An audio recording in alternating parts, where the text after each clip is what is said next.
in the Kingdom of Nye from outside the U.S., first, dial your access number to the USA. Then, 800-893-0903. If you're a first-time caller, call Art at 702-727-1222. From east of the Rockies, 1-800-825-5033. West of the Rockies, including Montana, Wyoming, Colorado, and New Mexico, call Art at 1-800-618-8255. Or call Art on the wildcard line at area code 702-727-1295.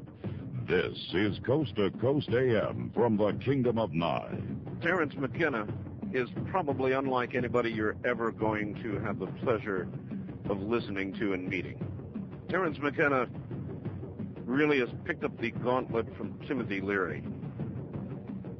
And you may reject what he has to say, but at the very least, if you claim to have an open mind, you really, really must consider it. All right. Well, the old myth, is that try this. If you think your creativity is heightened when you're on some sort of hallucinogenic drug, then make notes, write a story, paint a painting, conduct some music, play some music, sing. And see if, when you're down, it was really as good as when you were up. And that's kind of what we're talking about here, in a way, isn't it, Terence? Yeah, well, most of us probably would come in on the low end of that scale, although there are some spectacular counterexamples. Samuel Taylor Coleridge wrote Kubla Khan, Stoned on Opium. The insight to the structure of the benzene molecule came to someone after a cognac-inspired dream.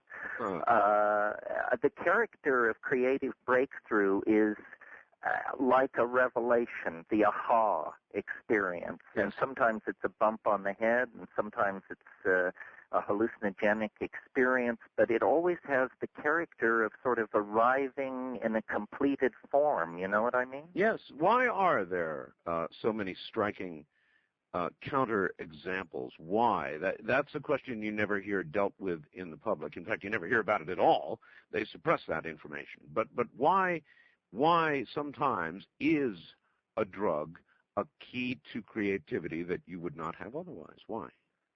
Well, I think it's because of the larger effect of these drugs, which is that they dissolve boundaries. And many of the boundaries which enclose us are boundaries of habit, convention, and under the influence of the drug, we see beyond those boundaries. The job of artists has always been to sort of be an antenna into the future, and bohemians have always been associated with drug taking to some degree. So I think it's a very understandable process. It's simply that we're now beginning to understand it, and we have to, because the number of substances available and being discovered all the time is beyond the power of the courts and the scientific establishment to really manage. Well, I don't know. If you go to a doctor, you will notice these days, Terence, I don't know whether you ever go to doctors, but when you do, a doctor will say, you know what, I know you're in a terrible amount of pain, and I really wish that I could prescribe more to keep you out of pain, because that's the way a doctor feels. They're trying to ease your suffering, but the doctor will tell you, frankly, the DEA is looking right behind my shoulder, and a number of my colleagues have lost their licenses, and so, frankly, I can't really give you what you need.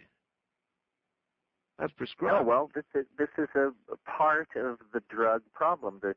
The hysteria on drugs has made so many different people and institutions crazy in so many different ways. I really, on the general larger question of hard drugs, I'm quite despairing because so many people and institutions make money off the present mess. Yes. The prison builders, the rehab people, the criminal syndicates, the bought-off cops, the paid-off judges. Everybody is making money on this racket that they pretend to wring their hands over. That's absolutely correct. And heaven knows what the police would do if they couldn't chase narcotics people. They would literally have about 10% or 20% at most of their job left. And I think our prisons would be more or less about 60 or 70% empty as compared to their present content. The courts would unclog and lawyers would have to find honest work. So in other words, it's never going to happen. You got it, Art. Well, what are you doing in terms of researching this interesting, creative truth? How are you going to do that? Well, I don't know if I've ever talked to you about this, but I'm interested, of course, in what these substances do to me and to other individuals. But then there's a whole other area, which is what has the impact of substances and drugs been on large populations over long periods of time? Ooh. And I'm willing to argue that the evolution of human language and complex cultural forms themselves were caused by disruptions in the ordinary mental functioning of perfectly happy primates about 150,000 years ago. In other words, that the evolution of complex human culture based on language is actually an effect of brain perturbations and unusual states of consciousness that were eventually assimilated and became part of the behavioral toolkit of early human beings. So you're saying it's actually a part of and a continuing part of evolution itself. That's right, and the important thing for modern people is a continuing part of. So when you talk about drugs, today we're focusing on the drug of the day, whatever it is, heroin or methadone. But in fact, over the past 1,000 years, it's been drugs that have built the empires that created Western civilization. Sugar, tobacco, alcohol, opium, tea, Coffee. chocolate. Coffee. These are the drugs that shaped civilization. Coffee, another big one. Oh, yeah. And, of course, we don't think of these as drugs. We call them foods or whatever we call them, because a drug is a bad thing, a food is a good thing. But eventually I think people are going to wise up to this racket, and they need to, because we need to educate our children about this complex area of human behavior. There are dangerous drugs. There are drugs that, used carefully, can be a tremendous enhancement of life. But you have to know what you're doing. It's not something you just blunder into. And all generalizations will have exceptions. and they do indeed. Recently, as you well know, we have a drug czar. And recently our czar actually came out and made a couple of really remarkable statements. He said that he thought the debate over medical marijuana was now a legitimate one. And he even went further and he said it may well be that the use of marijuana recreationally may be a valid debate for our society to have. And I almost fell on the floor when I heard him say that. Well, it would be a wonderful thing for Clinton to do for Gore and the country to make some headway in the end of this administration on this issue so that it doesn't all have to be left to the first term of a new Democrat. I mean, how long are we going to dog this matter? It really should be part of the agenda of the new century to make drug suppression a 20th century phenomenon, along with racism, fascism, aerial bombing of civilians, and so forth and so on. As I said, it's a racket. The insurance companies know that people who smoke cannabis are not at greater health risk. Well, that's a good point, because they always ask whether you smoke. They don't ask whether you smoke pot. They ask whether you smoke cigarettes. Of course. They're really concerned about that. In fact, a lot of well, cases, they've got the numbers on that. Yeah, in fact, a lot of cases you can't even get insured if you are a smoker. But the fact is, cannabis is such an effective stress reducer that whatever effect the tar in it is having on you, it's more than offset by your low blood pressure, excellent digestion, good sleep, and so forth and so on. Do you think do you think that there will be any progress soon based on the recent statements made? Is there going to be some sort of, even my state, Nevada. Now, Nevada, Terence, is it does not look kindly on even marijuana. It is a felony in Nevada. And recently we had a state-wide initiative here in which the people of Nevada said yes to, call toll-free 1-800-618-8255. Oh, my. Well, it looks like we just went through another brief blackout, ladies and gentlemen. So we're going to have to get Terence back on the line. You may have heard a little sort of a noise in the background, and that was indeed the blackout. So we're going to have to try to get Terence back on again and continue to revise and look at our power situation here. We are in a power outage. So I will continue to disable things that we don't need, and we will continue to run on Jen. Boy, I'll tell you, welcome, huh? April 1st, coming in like a storm, to be sure. So, Terence, if you're out there listening, my friend, we're going to have to take a bit more of a break here so that I can get you back on the line. Sorry about that, buddy. It's just one of those things. So, in a moment, once again, Terence McKenna.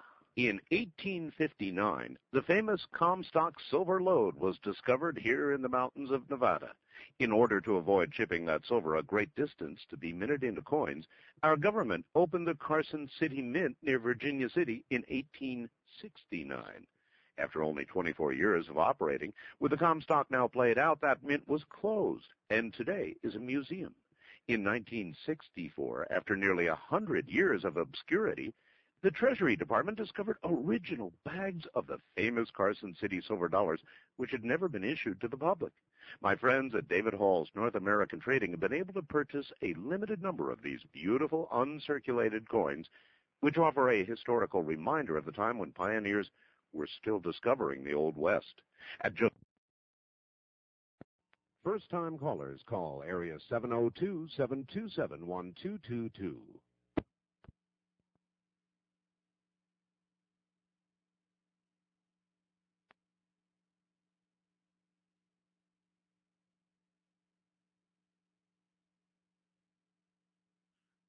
Well, it just looks as though we're going to have this and that going on for a while. I think we're almost restored. So everybody hang in there. We'll do one more thing and bring back Terence McKenna. I'm sure we will.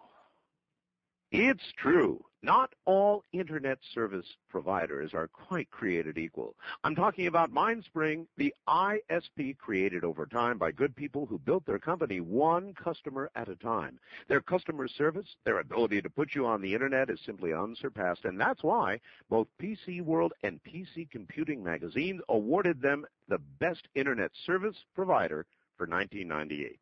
Move your Internet connection to MindSpring today. Tomorrow morning, call them, 1-888-M-SPRING. That's 1-888-M-SPRING. Tell them Art Bell sent you, and guess what?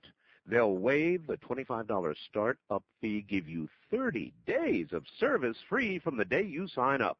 MindSpring gives you great customer service, 24 hours a day, fast 56K connections. Not the 28K connections used by, those other companies. Oh, and the Spaminator. I love that. A device that eliminates pesky, unwanted email advertisements. Go to the Internet service provider, created especially for people that do like good customer service. That would be you, right? Tomorrow morning, call award-winning MindSpring, 1-888-M-SPRING. And remember, the $25 startup fee will be waived, and the first 30 days of service is free. All you have to do is mention Art Bell sent you. 1-888 M Spring. Boy, I wonder if we're getting kind of a preview of Y2K or something. This has really been a trip. Terence, welcome back. Yes, I was thinking, isn't April 1st one of those rollover dates for Y2K? Yes, it is. And I'm not. The Federal Republic of Germany and California and New York State all go to their long-term physical projections? I think that's true. Japan as well, I think. By the way, since you mentioned it, or I mentioned it, what do you think about Y2K? There, there's kind of a range from, hey, nothing's going to happen, to, hey, everything's going to come to a screeching halt. Where are you in that scale? I guess I'm sort of a mugwump on this one, with my mug on one side of the fence and my wump on the other. It seems to me it'll probably be there will be local breakdowns, but the whole system, I imagine, will flow around it. I mean, that's my expectation. It's one of those problems where people are highly motivated to solve it. So if they can't solve this, I don't know. What are they going to do in Kosovo? Oh, I don't get me started. You're absolutely right. I too think that a lot of the warnings that have gone out and a lot of the scare stuff really has motivated a lot of people to action. But still, there may be lurking out there, Terence, hundreds of thousands of embedded chips in power companies around the country. And it's going to be sort of interesting to see what happens. And if we were to lose power on a major portion of the grid for even some fairly serious amount of time, how long civilization as we know it would hang together? You wonder about that? Ever wonder about that? Well, I wonder about it from the confines of a tropical island with mild winters. You'll have our sympathy, Art. Maybe you should think of a Hawaiian vacation at the end of the year. Oh, I've been thinking about it for some time now, Terence, and I fully intend to come and see you. What's it like where you are? Well, what's it like? It's at about 2,000 feet in a rainforest of hardwood trees and tree ferns, 80 inches of rainfall, temperature never below 55, never above 95. In other words, paradise. It's a word they use around here. I think the Visitor Bureau has a lock on it, but yeah. You are on the side of a volcano, and the world's largest active volcano, which is Mauna Loa, which is a mighty, mighty mountain. It actually is the world's highest mountain because it rises 13,000 feet from the seafloor, and or about 17,000 feet from the seafloor to sea level, and then 12,000 feet more. All right, we're at the top of the hour. And so we'll make some power adjustments here and be right back. This one's for you, Terence. Stay right where you are, okay? Okay. Indeed, this one's for you. Little kids behind, come with us and find the pleasures of the journey to the center of the mind. Come along if you care. Come along if you dare. Take a ride to the land inside of your mind. Beyond the seas of God, beyond the realm of what. Across the streets of hopes and dreams where things are really hot. Come along if you care. Come along if you dare. Take a ride to the land inside of your mind. But please realize you'll probably be surprised. For it's the land unknown to man, where fantasy is best. So if you care, please understand, you might not come back.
From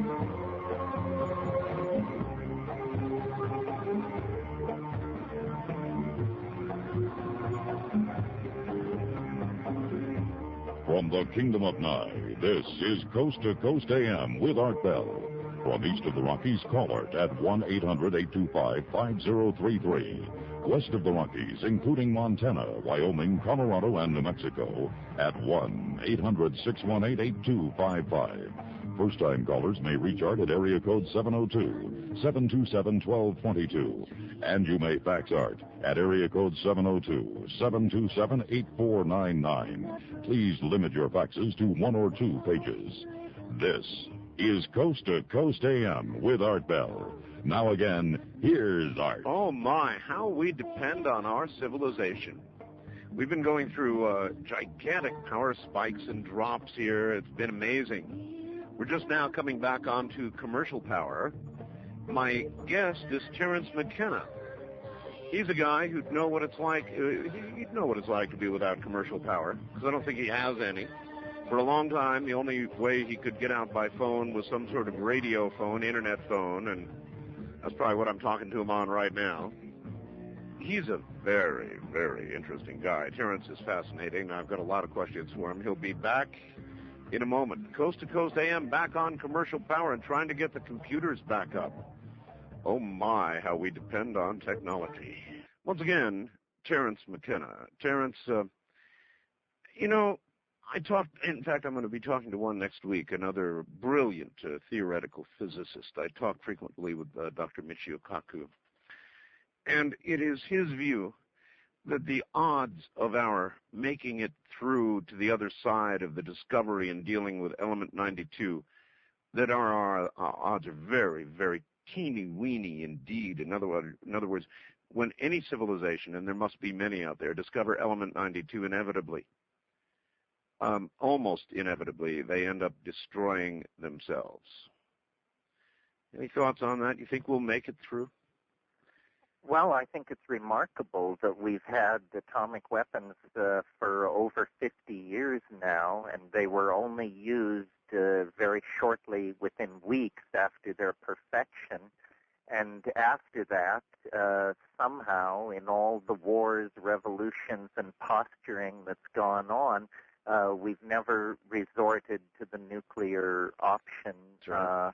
So I would argue that maybe the discovery of the transuranium elements and their properties had a marvelously sobering effect on carnivorous monkeys like ourselves. But I can usually find a silver lining, Art. Good. Then you may want to find one in the fact that 7 Russian warships are now headed to meet up with and, or in their words, observe what we are doing with regard to the bombing of the Serbs. Well, you just keep going back to that. I think that's a case of trying to make a purse out of a cow's ear or a sow's ear. That's right, exactly right. Anyway, I hope that we make it through. I have great doubts. Well, there are many other challenges. I mean, I'm sure you've probably discussed on your program the Terminator gene. Oh, yes. Isn't that wonderful? That's a good one. There's the gray goo scenario of a nanotechnological breakout. There's, you've got Earth changes. I guess we've probably talked about how Alfred North Whitehead said the business of the future is to be dangerous. Well, we're doing good business. Because, boy, it's a dangerous world out there right now. It's a really dangerous world. Listen, here's somebody who asks, all right, would you please ask Terence, if the drug DMT, which occurs naturally in our bodies, is released at death, and if it is, could this possibly account for some of the near-death experiences that people report? It's Mike in Houston. Well, yeah, I think that's a very reasonable suggestion. I first heard that notion put forth from Rupert Sheldrake, and I think he called it a necrotogen, a drug which simulates the symptoms of near death. It certainly is the near-death experience is a dramatic analog to the DMT experience. But I also think we produce DMT in deep dream states. I would lay money on that. I mean, it's known that it's produced in cerebrospinal fluid at the same time that there's high REM activity in the brain, which usually indicates deep dreaming. If DMT is indeed the coach that drives NDEs, then what does that tell us, if anything, about what does or does not lie beyond this short mortal life? Well, I've thought a lot about that. If we take the evidence seriously, the DMT state seems to indicate some kind of hyperdimensional matrix that is actually inhabited by some kind of language-using form of energy that can at least relate to the presence of human beings. I've said maybe these were dead souls, an ecology of souls. This is certainly what shamans would claim. Dead souls. If that's true and can be verified by something as simple as a psychoactive drug experience that lasts 15 minutes, then we really, scientifically, at the end of the 20th century, have been looking in all the wrong places. I think we have been looking in all the wrong places, and that the real frontier of science is the human mind and its potential, and we're not going to unlock that till we get over all this queasiness and hand-wringing on the issue of drugs and drug research and drug use and so forth and so on. Well, I guess you could either view the use of some of these hallucinogenics as a peek at the other side, a peek at what lies beyond the physical, and truly lies beyond the physical. In other words, there are a lot of things that I believe our brains can do, after all, and I think it's Princeton and other prestigious universities. They're proving that the mind can affect random number generators, that we can do that. The proof is quite substantial, actually, but that's something that a conscious mind does. It's not something that a dead mind does.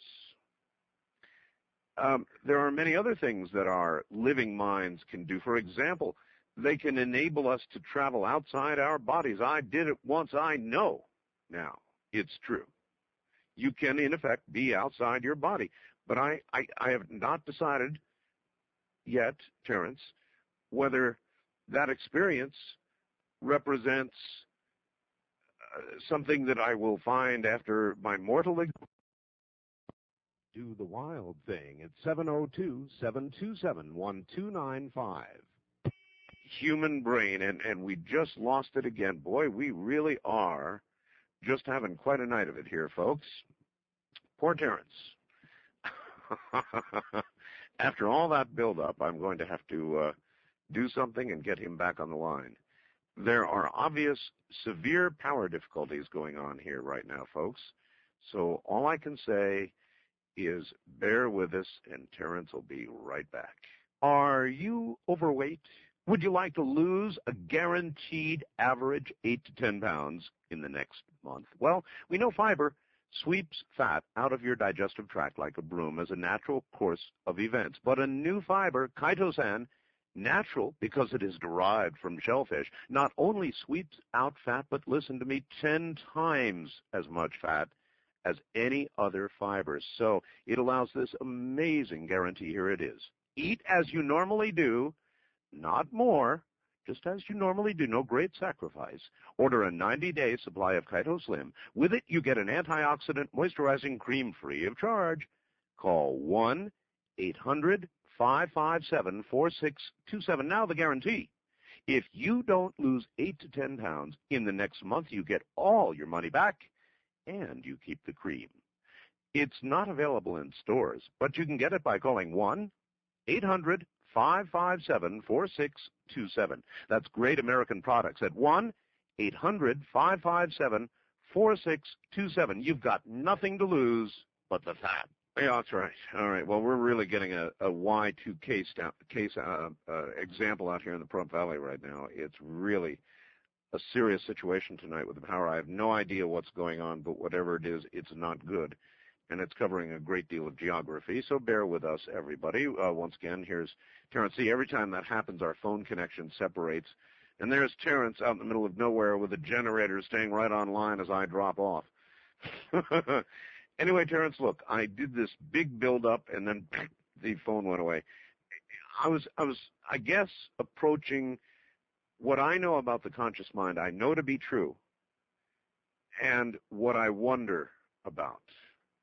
And, of course, what I wonder about is whether there really is some sort of continuation. What's your view?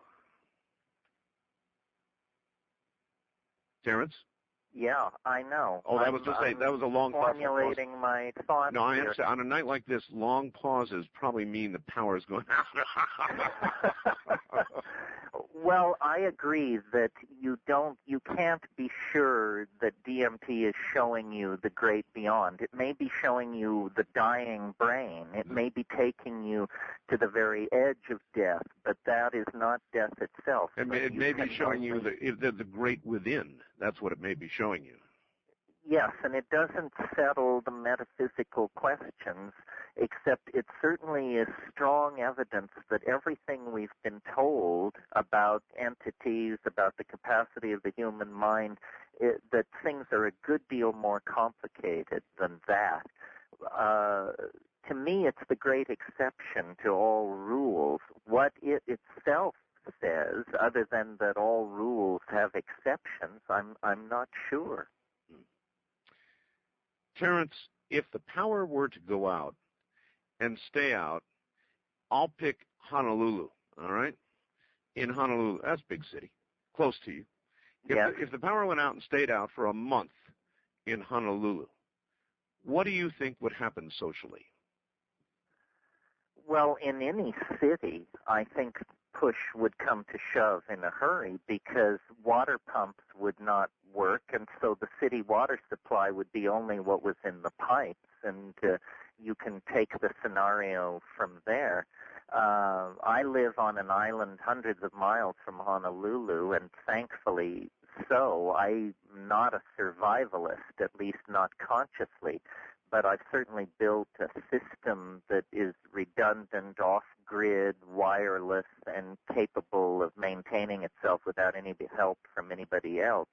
I'm concerned about people in cities, even if Y2K does not bring the end of the world, in very dense population centers like Tokyo and Manhattan, where simply the number of embedded chips is exponentially high.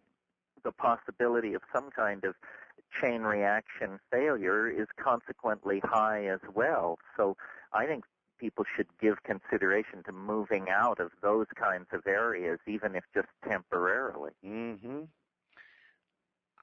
That's quite a bit of advice. Now, understand that as you dispense that advice, you're being heard right now in in every major city in America, every single major city, New York City, Atlanta, I wouldn't even go through them all, every major city in America. You're speaking to these people, and that's some serious advice you're handing out there. Well, one of the things on this Y2K thing, Art, and today is an interesting day to discuss it, is it should clarify as we get closer. There are going to be a couple of rollover dates this month, a big rollover date in August. I can't believe that we're just going to slam into the millennial date with half the population thinking it's the end of the world and half assuring us it's no big deal. Is it not going to become more clear? I guess it is, but in the end, your advice is, in other words, you think there are going to be problems in cities, and how long do you think that thread of civilization would last? A day? Half a day, 2 days.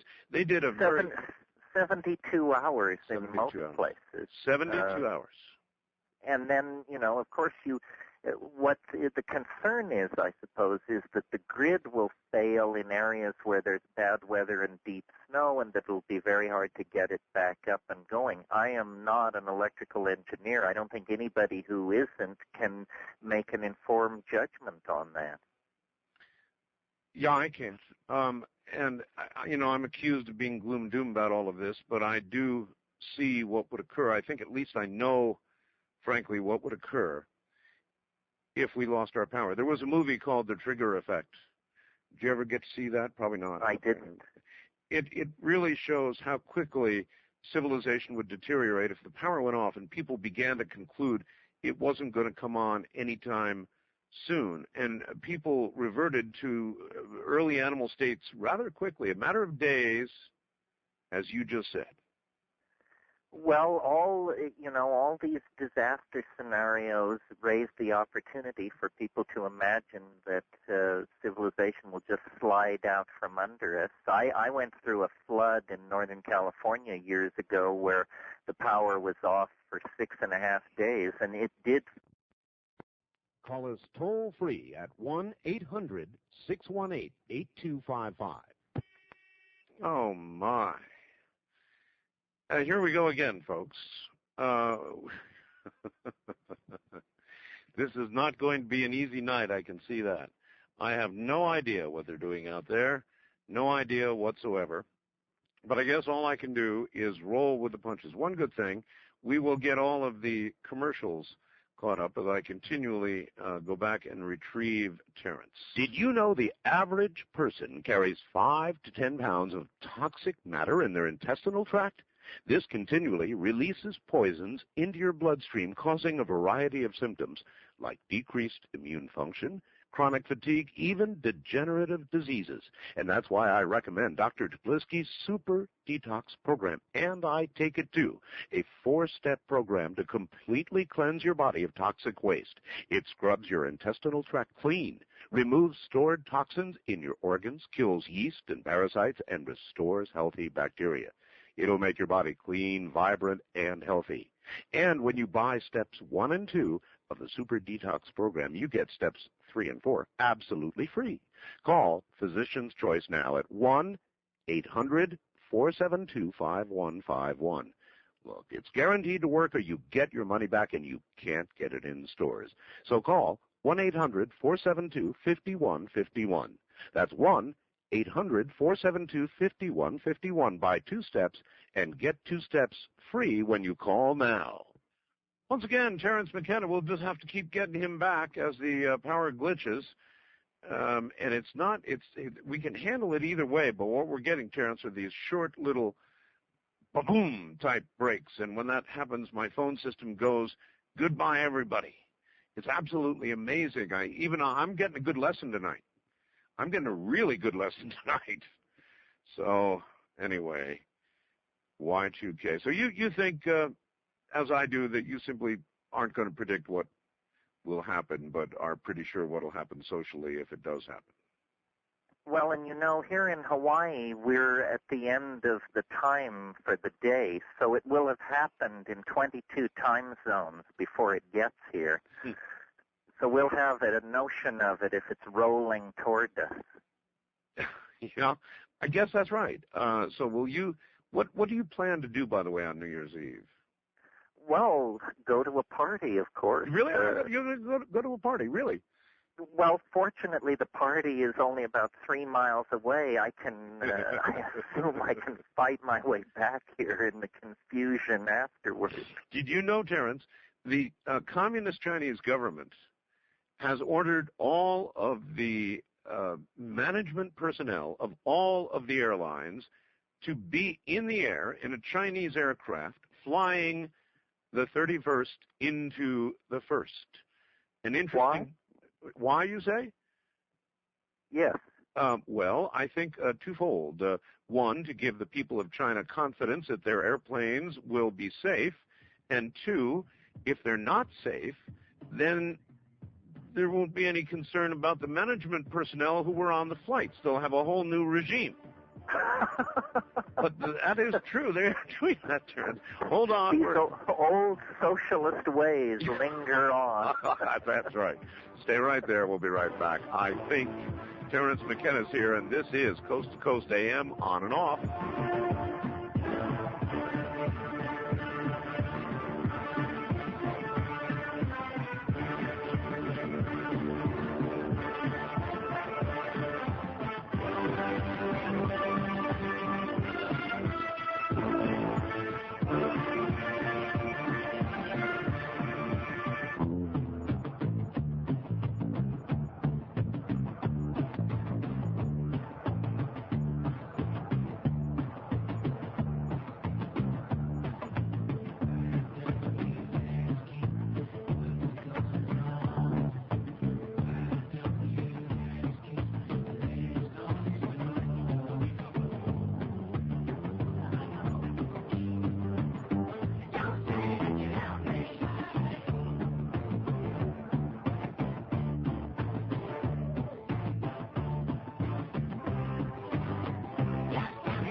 To talk with Art Bell in the Kingdom of Nye. From east of the Rockies, dial 1-800-825-5033. West of the Rockies, including Montana, Wyoming, Colorado, and New Mexico, 1-800-618-8255. First-time callers may reach Art at area code 702-727-1222. And you may call Art on the wildcard line at area code 702-727-1295. To reach Art from outside the U.S., first dial your access number to the USA. Then 800-893-0903. This is Coast to Coast AM from the Kingdom of Nye with Art Bell. Good morning, everybody. Wow, what a wild night this has been. First night back from vacation, and we have been experiencing wild times with power. Indeed. Y2K? Question mark? I don't know. But it's been wild here. We'll find out eventually what's causing all this. In the meantime, we'll try as best we can to stay on the air. Well, this would at least serve as a pretty good example of just a very little example of what can happen when everything is not just so. I mean, I have computers. I had to reestablish ISDN connections. I had computers coming up in safe modes. I've got all kinds of things going on here. Once again, here's Terence McKenna. Terence, how much of a loner are you there on your volcano? Well, I'm somewhat of a hermit. I live up here with my girlfriend up a four-wheel drive road that's pretty hairy, and we try to go to town on Mondays and Fridays. And that's the lifestyle when I'm now out on the road. When I'm on the road, I feel like I'm running for president. So it's always a pleasure to get back here. What takes you on the road? Lecturing. That's where I make my money. That's what butters the bread. Mm-hmm. When you lecture, what do you lecture about? I lecture about technology, shamanism, hallucinogens, human evolution, language as a virus from outer space, syntactical aliens, epistemic balkanization, stuff like that.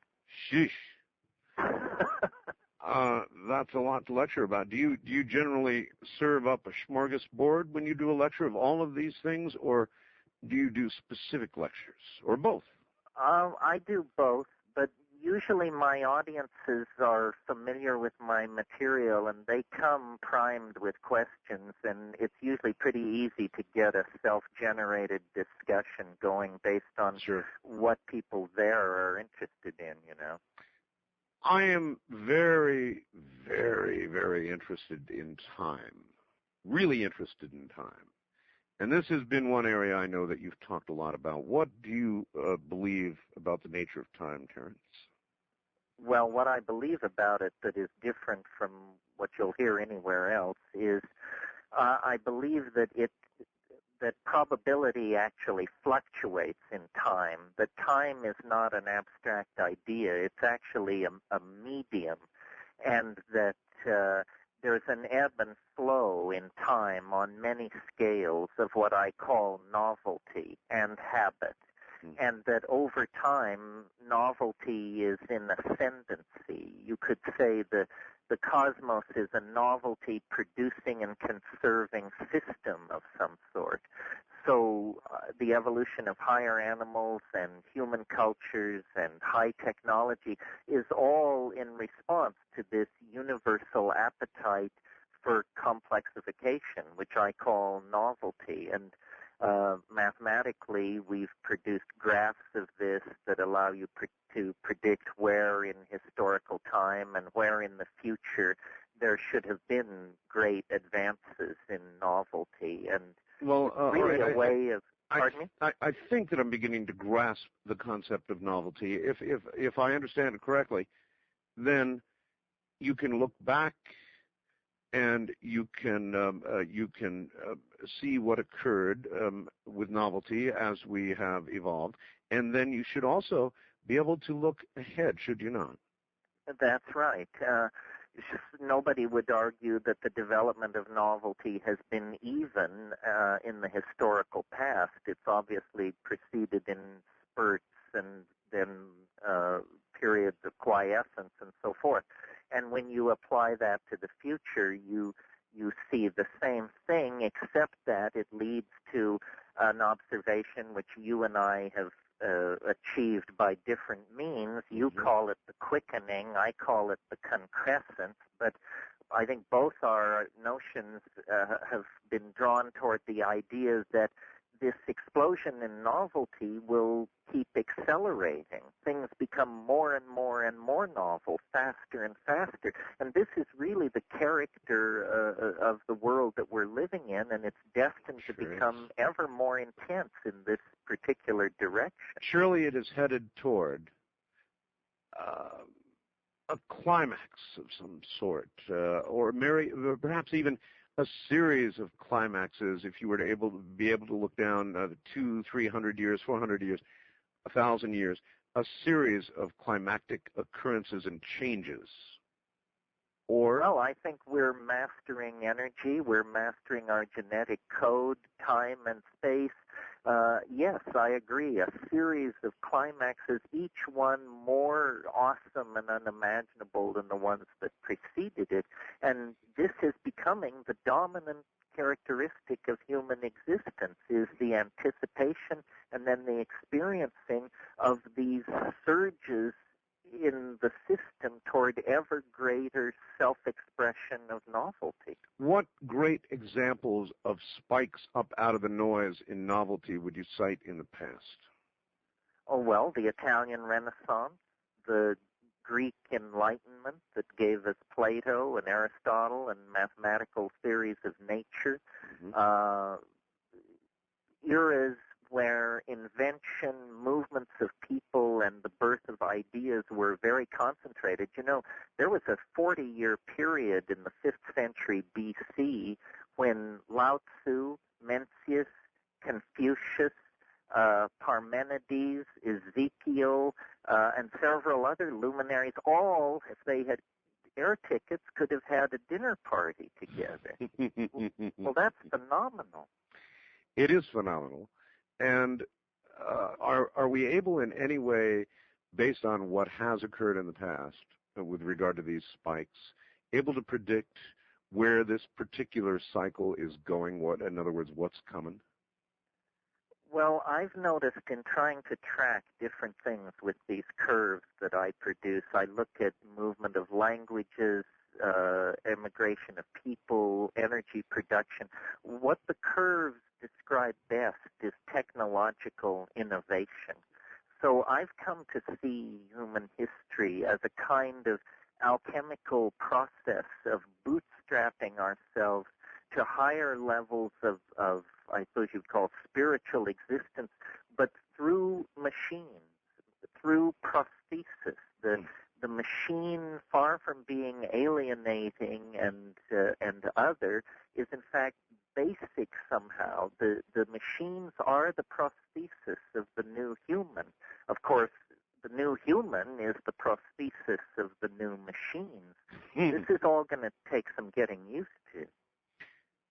Are we headed towards some brave new world where machines perhaps might even one day take the initiative from us and, in fact, become our masters, as many worry, the coming miniaturization of everything, the possibility of sentient computers, all the rest of it, that kind of world? Well, I don't know if they will take control, but I think within 20 years, Art, you will encounter machines that will claim to be smarter than you are and be able to convincingly behave as though they were. And the issue, are they more intelligent than the average human being? Are they sentient entities? That'll just be left to philosophers to sort out. Well, right now, in Europe, don't mean to interrupt, sorry, we are again demonstrating how we kill each other over religious, ethnic differences. We have always done that. And would not some machine that became at least as intelligent, if not more intelligent, and coldly logical, conclude that something has to be done about this and begin to, if it could, take steps? Well, I read a very interesting book by a guy named Michael DeLanda, who would make an excellent guest for you. He wrote a book called War in the Age of Intelligent Machines. Mm-hmm. And if you want a hair-raising look into the future, this is somebody who can give it to you. There's a lot of debate among the AI, the artificial intelligence people, about what this superintelligence that seems to be emerging will be like. If it doesn't have the ethics of Buddha, the human race may be down for the count. Precisely. Or at least controlled for the count. Well, yes, it's very hard to imagine what superintelligence would actually look like and what it would make of us. Well, certainly it would conclude we are acting irrationally, damaging ourselves. It would look at that coldly and logically, and then it would begin, if it could, I think, to take some steps. So, well, maybe by thinking along these lines, we can anticipate those steps and take them ourselves in a gentler style. In other words, the first thing any superintelligence would conclude about human beings is there are too damn many of them. That's correct. And that would be one of the first steps, Terence. Yes, well, so are we to turn ourselves into hamburger, or shall we have a gentle program of sexual education on the subject of abstinence and restraint? Well, do you think you would be invited to speak at the Vatican about that? No, probably not. My Polish is pretty rusty, Art. There are a few things that stand in the way of that reality. I suppose an intelligence might conclude, well, the wars do seem to be serving some purpose in limiting the numbers. Well, but it's a testament to our own primitive state if we have to rely on primitive Darwinian culling of the herd to keep us vital. It indicates it's a failure of civilization. It's precisely what it is. It's a reversion to barbarism. The 20th century has been embarrassingly scarred by these episodes where very supposedly advanced civilizations with long histories have slipped into the darkness, and we need to understand what causes that, because as weapons grow more deadly and populations more restive, this is going to be a recurring problem. And the consequences are far more final. Have I spoken with you about Matthew Alper? I don't believe so. Matthew wrote a book called The God Part of the Brain. And it simply concludes that man's greatest fear, long ago and certainly now, is of death. It is our greatest fear. It is the one fear our minds cannot contend with. It is the fear we cannot face, and therefore, in the process of evolution, our brains have developed a God part, what he calls a God part of the brain, which demands that we worship something and believe in an afterlife. And without that, there would be virtual anarchy. And yet that is the very thing that causes us to kill each other constantly. But even when you go down into the recesses, the wilds of Brazil, and you find a tribe that has never encountered civilization before, sure enough, inevitably you find they worship something, Terence. Interesting theory, huh? It sounds like he's sort of working off some of the theories of Julian Jaynes. He suggested in a book about the evolution of consciousness from the bicameral mind, Jaynes suggested that as recently as the time of Homer, people had no egos. They actually, God spoke directly to them in situations of crisis and threat, and that it was only after centuries of this that this God consciousness part of the psyche was incorporated into the structures of the psyche as the human ego, and that it's actually an invention less than 3,000 years old. Do you believe that travel in time, in any direction, actual travel in time, will be possible, or perhaps even go out on a limb and suggest that not only is it possible, but no doubt we are being visited now? Well, I certainly believe it's possible to travel in the forward direction. I think Kurt Gödel, as early as 1949, pretty well nailed that down. The mind is, cultures create our mental confinement in time. This goes back to the psychedelic statement that psychedelics dissolve boundaries. Really, a shaman is a human mind capable of traveling in time. So I think when we understand our own consciousness, phenomena like time travel will be a part of that understanding. It will just kick out as a natural part of it. I'm sure you've probably discussed on your program these quantum teleportation experiments over the past couple of years. Well, that's way out science, but nobody expected that for 1,000 years. Yes, a lot of people may not know, but IBM actually has done some very crude teleportation. They've actually moved.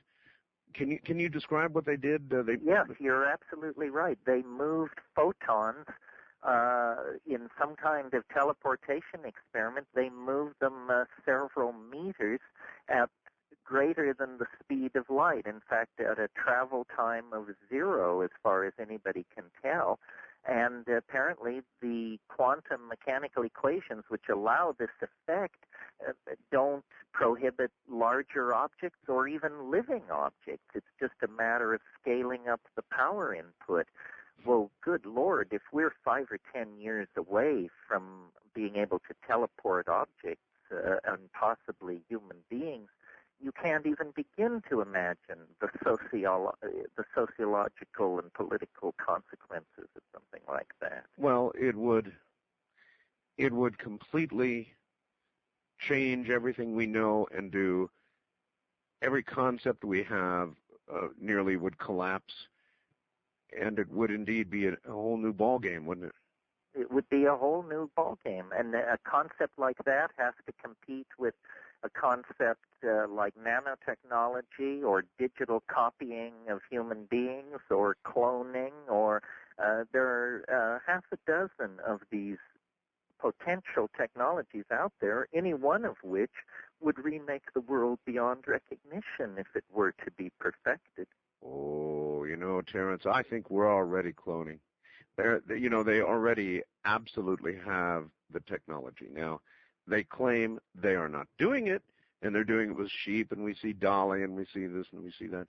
But they have the technology now to clone human beings, and I don't for 1 second think that somebody somewhere in some lab, and I don't exclude our country from this, is cloning. What do you think? It wouldn't surprise me at all. It would surprise me if it was happening inside the United States, because then there'd be hell to pay. But somewhere in the Middle East, somewhere in India or Indonesia Terence, or China. We've always done stuff that gives us hell to pay later. True. The trick is to make it much later. Yeah, usually something disclosed about 50 years later. When they don't want you to know something, they wait about 50 years. We fed plutonium. That seems to be the half-life of hot information. Yeah. That's right. Wait until most of those who are going to be really angry die off, right? That's right. That's how it works.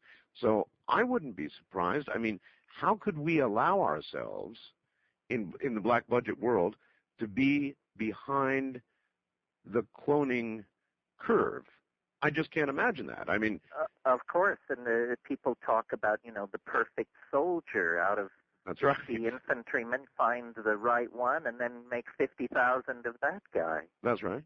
That's exactly right. So we have all these dark black military budgets, and what are they doing with them? Well, they're going to want they're not going to want to duplicate Mother Teresa. You can be sure of that. Deep underground somewhere, they're not turning out more Mother Teresas. They're trying to get the perfect killing machine. Well, but they're going to tell you, Art, that if you clone every soldier, then when he's wounded in battle, there'll be a nice crop of organs back on ice in the clone ward for him. Well, that's what you'd tell the perfect soldier, I guess, to keep him happy. Well, that's what you tell the public relations officer.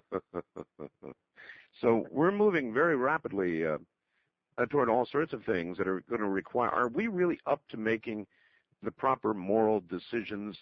Is all of this keeping up with technology? Well, this is the great question. H.G. Wells 100 years ago, he said history is a race between education and catastrophe. God, you're a blast to talk to. All right, hold on, Terence. You've got a good break here, assuming that our power lasts. When we come back, we will go to the lines. Terence McKenna is here. He's more or less unlike anybody you've ever heard. So assuming that our power stays up, he'll be back, and we'll get you on the air with him if you would so desire. He kind of gave you a range of subjects that he enjoys. It's a wide range indeed. So pick up that phone.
You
know,